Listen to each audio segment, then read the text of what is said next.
Oh, hey, today we're going to a Nintendo wedding. Starting lesson in 3, 2, 1. Okay, here's the deal. Let's learn!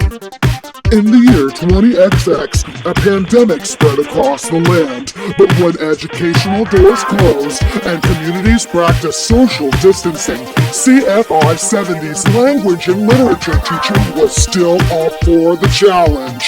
Join Mr. Strother and his amazing quarantine! Read alouds, news articles, comic books, writing activities, greyhounds, kids who don't even go here, flavored water, dad jokes.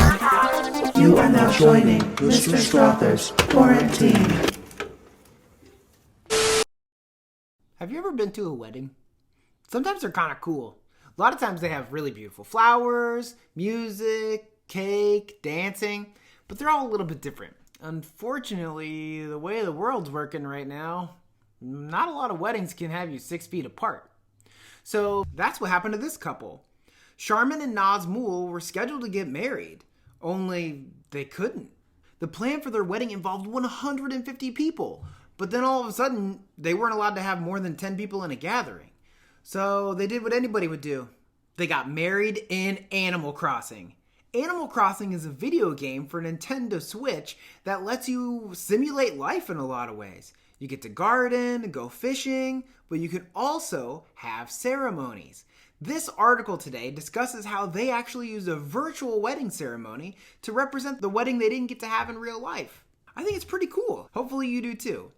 The article has some power words like thrilling, revealed, postponed, conversed, some really great stuff in there. So if you want, you could play with the power words and do your best to guess the meaning.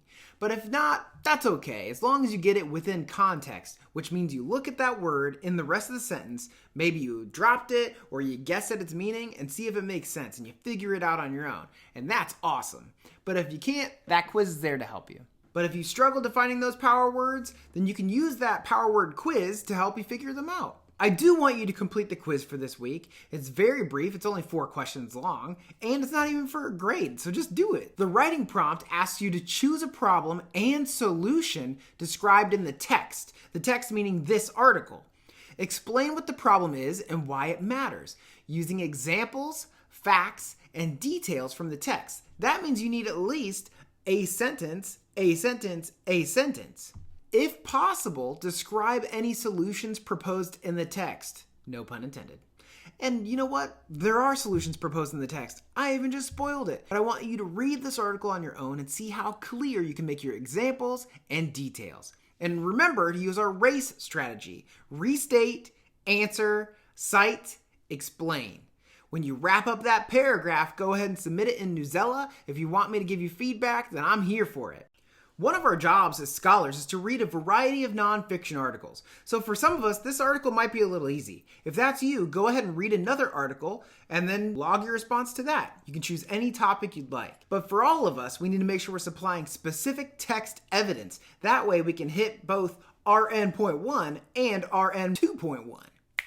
So remember, as I always say, read every day, 20 to 30 minutes a day, and have a great day.